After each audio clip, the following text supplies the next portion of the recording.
Money. It's everywhere. It's in our bank accounts, our dreams, our fears. Some people have it, some don't. Some people master it, while others spend their lives chasing it. But here's the truth. Money isn't just about numbers or spreadsheets. It's about people.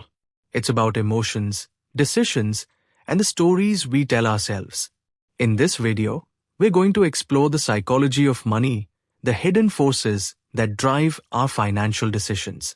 Inspired by Morgan Housel's groundbreaking book, The Psychology of Money, we'll uncover why we think the way we do about wealth, success, and risk. And along the way, we'll discover how to make smarter, more intentional choices with our money. Let's dive in. Your money story.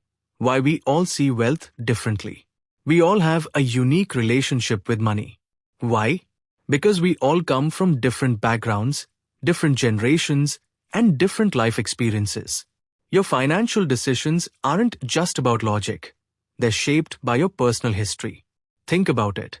If you grew up during the Great Depression, you might be frugal even if you're wealthy today. If you lived through the dot-com bubble or the 2008 financial crisis, you might be skeptical of the stock market.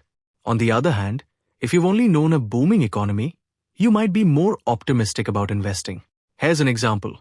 People born in the 1970s saw the S&P 500 grow almost tenfold during their teens and 20s. That kind of growth makes you believe in the power of the stock market. But if you were born in the 1950s, you saw the market stagnate during your formative years. That experience might make you hesitant to invest. The point is this. Your financial decisions are deeply personal. What seems crazy to someone else might make perfect sense to you. And that's okay. There's no one right way to think about money. But understanding your own money story is the first step to making better decisions. The power of compounding. Why time is your secret weapon. Let's talk about Warren Buffett. He's one of the most successful investors of all time. But here's something most people don't realize. The vast majority of his wealth was built after he turned 65. That's right. Buffett's success isn't just about being a great investor. It's about being a great investor for a really long time. Buffett started investing at the age of 10. By 30, he was a millionaire. But what if he had waited until he was 30 to start? Compounding is the most powerful force in finance. It's not about getting rich quick. It's about starting early, staying consistent, and letting time do the heavy lifting. But here's a twist. Buffett isn't even the best investor in terms of average returns. Jim Simons, a hedge fund manager, has compounded money at an astonishing 66% annually since 1988. Yet, his net worth is $21 billion, far less than Buffett's. Why? Because Simons didn't start investing seriously until he was 50. He simply didn't have enough time to let compounding work its magic. The takeaway? Start early. Be patient. And never underestimate the power of time. The pessimism bias. Why we fear the worst. When it comes to money, we are wired to be pessimistic. Bad news grabs our attention. Stock market crashes, economic downturns, and financial scandals dominate the headlines. But here's the thing. The world has actually been getting better over time. Medicine has saved millions of lives, technology has transformed our world, and the stock market has grown steadily over the long term. So why do we focus on the negative? Because good things take time. A 140% gain in the stock market over 6 years doesn't make headlines, but a 40% crash in 6 months does. We are drawn to sudden, dramatic events, even though the slow, steady progress of time is what really matters. The key is to balance pessimism with optimism. Yes, bad things happen. But over time, the odds are in your favor. When you see a stock market crash on the news, remember, this too shall pass. Luck, risk, and the role of chance. Success isn't just about talent or hard work. Luck and risk play a huge role. And nowhere is this more evident than in the story of Bill Gates.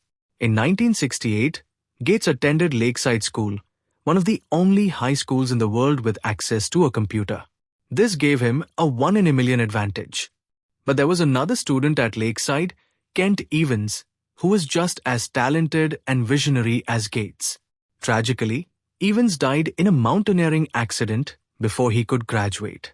Gates went on to found Microsoft and become one of the richest people in the world. The lesson? Luck and risk are two sides of the same coin.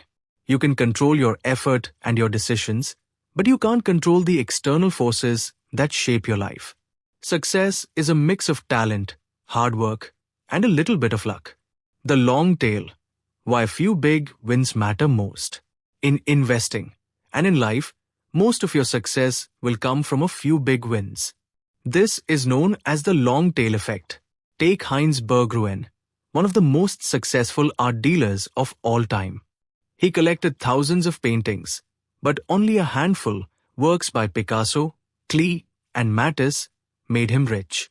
The rest were essentially worthless. The same principle applies to venture capital. Most startups fail, but a few outliers, like Amazon or Google, generate returns that make up for all the losses. Jeff Bezos once said, "If you think the Fire phone was a big failure, we're working on much bigger failures right now." He understands that failure is part of the process. It's not about being right all the time. It's about being right when it matters most. True wealth versus being rich. There's a big difference between being rich and being wealthy.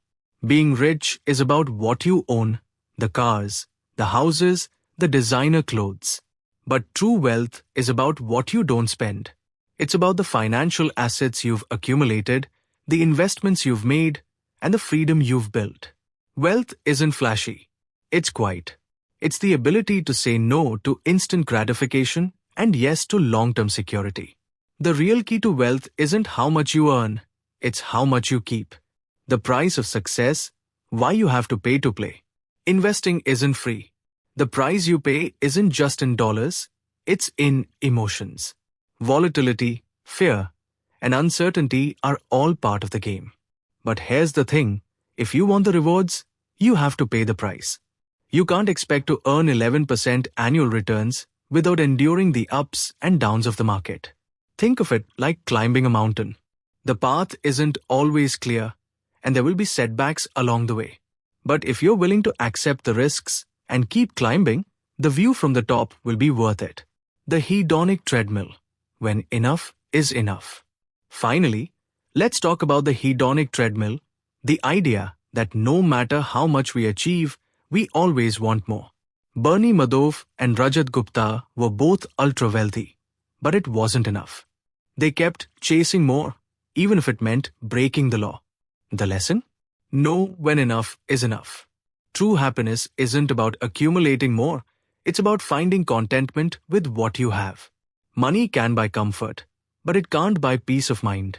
Conclusion: the real psychology of money. Money isn't just about math. It's about behavior, emotions, and the stories we tell ourselves. It's about understanding your financial DNA, harnessing the power of compounding, and embracing the role of luck and risk. It's about knowing the difference between being rich and being wealthy, and understanding that true wealth is about freedom, not flash. So the next time you think about money, remember, it's not just about the numbers. It's about the psychology behind them. What's your relationship with money? Let us know in the comments below. And if you found this video helpful, don't forget to like, share, and subscribe for more insights on mastering the psychology of money. Thanks for watching.